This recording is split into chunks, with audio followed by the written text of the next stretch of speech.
Bax, Edin Ecad, mən illər uzunudur, sən deyirsən, Quranı düzgün tərcümə Bəli. eləməyiblər. Başına dönüm, o Quranı düzgün tərcüməsini bir çıxartdı ortaya. Sən İlham özün birini bunu elədim. tərcümə Nümunə çıxart. olaraq məsələn Ali İmran surəsinin icazə bir tərcüməsini surəni elədim. eləmişsin, mən də Bəli. eləmişdim kitabı. Amma indi üzərində yenə işləyirəm. Asan deyil İlham. Mən belə başa düşürəm, aslında tərcümə edir. Bəli, eləyirəm. Üzərində neçə ildir işləyirəm əslində. Budur. Çünki Quranı tərcümə edərkən bu məsələlərə ciddi şəkildə toxunuram və bilirəm ki, bəli bu məsələlər asan deyil. Həmid Hüseyni yazır ki, Eşad bəy sizin Quran tərcüməniz nə vaxt çıxacaq inşallah? Həmid bəy, üzərində illərdir işləyirəm, hazırda da işləyirəm. Baxın bu gün də işləmişəm. Yəni asan bir məsələ deyil. Həqiqətən çox qəliz bir məsələdir. Bəzən onun üzərində də tərcümə etməyə çalışıram. Neçə illərdir bu prosesdə davam edir. Çalışıram ki, həqiqətən Allahın dediyini başa düşüb, həqiqətən Allah təsəvvürümüzü düzgün formalaşdırıb o cürə təqdim edir. Bismillahirrahmanirrahim.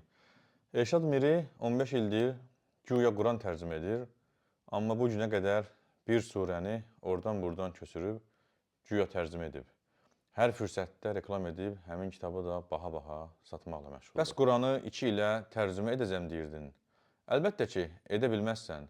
Həm sənin ərəbcə bilmədiyinə görə, həm də o qədər ziddiyyət dolu iddialar edirsən ki, Uca Allahın bu kitabına qarşı edəcəyin tərcümə bir-birinə çox zidd gələcək və özünü daha da biabır etmiş olacaq. Əgər bir kəs nizami şünasdırsa, o mütləq fars dilini yaxşı bilməlidir.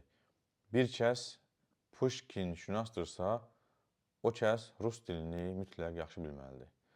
Təsəvvür edin ki, mən deyirəm ərəb şünasam, amma ərəb dilini bilmirəm. Yaxud bir fransız əgər türk şünasdırsa, o mütləq türk dilini yaxşı bilməlidir. Bu hələ müvəqqəti fani dünyaya aid olan bəsit bir mövzuya aiddir. O kəs ki, Uca Allah adından, ayələri adından iddialar edir, böyük danışırsa, o mütləq və mütləq ərəb dilini əla səviyyədə bilməlidir. Çünki səhvlər edərsə, əbədi axirətini və digərlərinin də axirətini puç etmiş olar. Məlumdur ki, İslamın dili ərəb dilidir. Buna baxmayaraq, İslam dininə əməl edənin ərəbcə bilməsi şərt deyil. Amma o kəs ki, Quranı tərcümə etdiyini iddia edir. Quranda filan ayə səhv tərcümə edilib deyir. Özündən dini qaydalar, faydalar çıxarır. Əlbəttə ki, ərəb dilini Elşadın bildiyi ibtidai formada deyil, mükəmməl olaraq bilməlidir. Biz deyirik ki, bu adam ərəb dilini bilmir, bəzi ateistlər, karateistlər, dinsizlər, din düşmənləri isə Elşadın bazarına təkan vermək üçün deyirlər ki, xeyr, Elşad ərəb dilini əla bilir. Bir adam ki, digəri haqda hansısa dili yaxşı bilməsini iddia edirsə, o özü ən azından həmin dildə normal danışmağı bacarmalıdır. Mən əgər Çin dilini bilmirəmsə, digəri haqda necə deyə bilərəm ki, filan kəs Çin dilini əla bilir? Ya Çin dilini yaxşı bilən biri tərifləyib deməlidir ki, bu kəs Çin dilini yaxşı bilir, ya da ona dərs deyən müəllim tərifləyib deməlidir ki, bu şagirdim həqiqətən də bu dili yaxşı bilir. Mən də Elşad Mirinin müəllimi olan bir kəs kimi Uca Allahı şahid gətirib deyirəm ki, Elşad ərəb dilini həddindən artıq çox zəif bilir. Nəinki Quranı, o heç bazar söhbətlərini belə anlamaq və tərcümə etmək qabiliyyətinə malik deyil. Bəzi sübutlar edim, siz də dinləyin. O əgər ərəb dilini bilsəydi, mən onu dəfələrlə müxtəlif kanallarda debata çağırmışam, amma hünər edib gəlmir.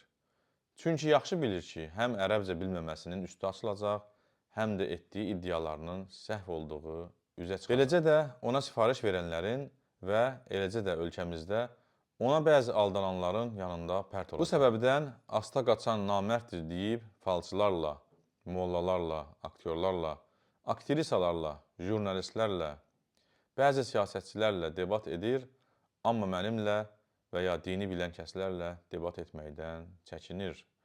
İndi isə onun ərəbcə bilməməsini başqa bir maddi yol ilə sübut edim, siz də baxın. Məsələn, məlumdur ki, mən Çinşünasamsa, mənim kitabxanamın əksəriyyəti Çin dilində yazılan kitablar olmalıdır.